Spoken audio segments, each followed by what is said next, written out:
Assalamualaikum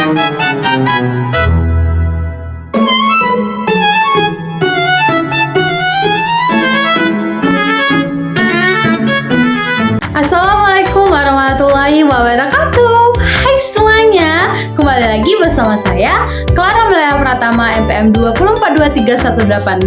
Video kali ini yaitu video lanjutan dari yang kemarin tentang elemen-elemen yang ada di kurikulum K13 dan kurikulum Merdeka. Baiklah, video kali ini saya akan menjelaskan tentang standar proses dan standar penilaian dalam kurikulum K13 dan kurikulum Merdeka. Yang kemarin sudah saya jelaskan tentang standar kompetensi lulusan atau SKL, dan ada standar isi, dan ada zonasi dan domisilin. Baiklah, video kali ini saya akan menjelaskan tentang standar proses dan standar penilaian dalam elemen kurikulum K13 dan kurikulum Merdeka.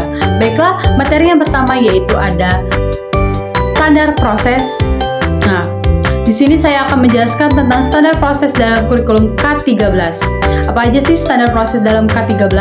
Dalam kurikulum 2013 atau disering sebut K13, terdapat beberapa elemen penting terkait standar proses dan standar penilaian yang menjadi pedoman dalam pelaksanaan pembelajaran di Indonesia. Berikut ada penjelasan lebih lanjut mengenai elemen-elemen tersebut. Yang pertama yaitu ada kompetensi inti atau yang disering sebut KI. KI memiliki empat bagian, yaitu yang pertama sikap spiritual, yang kedua sikap sosial, yang ketiga pengetahuan, yang keempat keterampilan. Kompetensi inti ini menjadi dasar untuk menentukan kompetensi dasar atau disering sebut KD dalam pembelajaran pada setiap mata pelajaran di setiap jenjang pendidikan.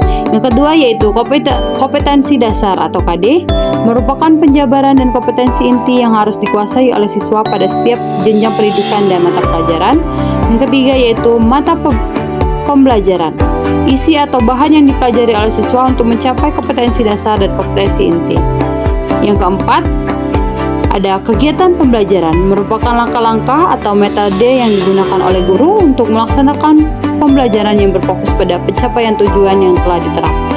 Selanjutnya yaitu standar proses dalam K13, melaksanakan pembelajaran yang bertujuan untuk mencapai standar kompetensi lulusan dan kompetensi dasar. Berikut adalah beberapa elemen dalam standar proses kurikulum 2013. Yang pertama yaitu pendekatan pembelajaran, yaitu menggunakan step of card yang terdiri dari langkah-langkah, yaitu ada mengamati, menanya, mencoba, menalar, dan mengomunikasikan. Pembelajaran yang berbasis pada masalah nyata yang ditemukan dalam kehidupan sehari-hari. Yang kedua yaitu ada pemberdayaan potensi siswa, menyusun kegiatan yang dapat mengembangkan sikap, pengetahuan, dan keterampilan siswa secara maksimal dengan memperhatikan keragaman dan karakteristik setiap siswa. Dan yang ketiga, model pembelajaran berbasis aktif, kreatif, efektif, dan menyenangkan atau aktif, menggunakan metode yang bervariasi seperti diskusi, proyek, permainan, eksplorasi. Dan yang keempat yaitu pembelajaran berbasis proyek atau project based learning, menggunakan proyek atau kegiatan berbasis masalah untuk mengembangkan keterampilan siswa dalam menyelesaikan masalah secara kolaboratif. Yang kelima yaitu ada penggunaan media dan teknologi, memanfaatkan berbagai media dan teknologi dalam proses pembelajaran untuk meningkatkan pemahaman dan keterampilan siswa. Next, materi yang kedua yaitu ada standar penilaian. Apa aja sih yang ada di dalam standar penilaian di kurikulum K13? Standar penilaian K13. Standar penilaian adalah pedoman yang digunakan untuk menilai pencapaian kompetensi siswa pada setiap mata pelajaran dan jenjang pendidikan. Ada beberapa elemen-elemen dalam standar penilaian kurikulum K13. Yang pertama yaitu jenis penilaian, yaitu ada beberapa macam. Ada penilaian formatif, dilakukan sesama proses pembelajaran untuk memberikan umpan balik agar siswa dapat memperbaiki hasil belajarnya. Dan juga ada penilaian sumatif, yang dilakukan di akhir pembelajaran untuk menilai pencapaian hasil belajar siswa. Dan ada juga penilaian diagnostik, digunakan untuk mengetahui kesulitan atau hambatan yang dialami siswa dalam memahami materi pembelajaran. Dan ada juga penilaian autentik, penilaian yang mengukur kemampuan siswa dalam konteks kehidupan nyata dengan penggunaan berbagai instrumen penilaian yang relevan. Dan penilaian dilakukan melalui berbagai bentuk seperti tes, observasi, portofolio, tugas, dan proyek.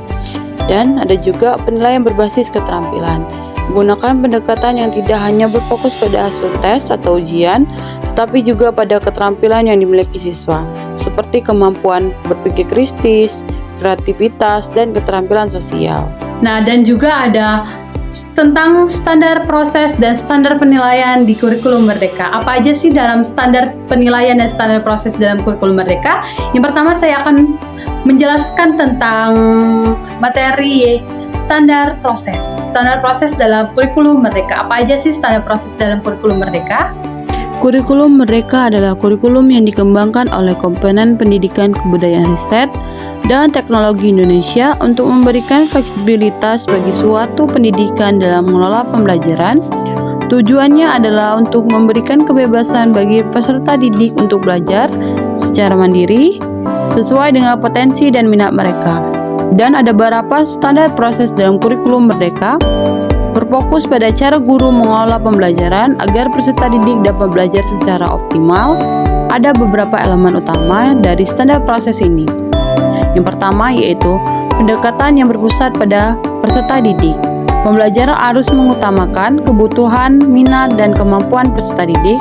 Pembelajaran tidak hanya berfokus pada pengajaran guru, tetapi juga pada keterlibatan peserta didik. Yang kedua yaitu penggunaan teknologi. Teknologi dapat dimanfaatkan untuk meningkatkan aktivitas pembelajaran. Guru bisa menggunakan berbagai media dan alat digital untuk mendukung pembelajaran. Dan ada juga pembelajaran berbasis proyek. Pembelajaran yang mengajak peserta didik untuk mengerjakan proses nyata yang dapat membantu mereka mengaplikasikan pengetahuan dan keterampilan dalam konteks dunia nyata. Dan yang terakhir yaitu pemberian umpan balik. Proses pembelajaran harus mencakup pemberian umpan balik yang konstruktif kepada peserta didik untuk membantu mereka berkembang dan memperbaiki kekurangannya. Baiklah, materi yang kedua yaitu standar penilaian. Standar penilaian dalam kurikulum Merdeka. Apa aja sih standar penilaian dalam kurikulum Merdeka? Dan selanjutnya yaitu standar penilaian dalam kurikulum Merdeka. Standar penilaian dalam kurikulum Merdeka bertujuan untuk mengukur sejauh mana pencapaian kompetensi peserta didik. Penilaian ini bersifat otentik dan holistik, mencakup berbagai aspek pembelajaran, tidak hanya berfokus pada hasil akhir atau nilai titik. Elemen utama dari standar penilaian ini adalah sebagai berikut. Yang pertama yaitu penilaian formatif. Penilaian yang dilakukan selama proses pembelajaran untuk mengidentifikasi perkembangan peserta didik.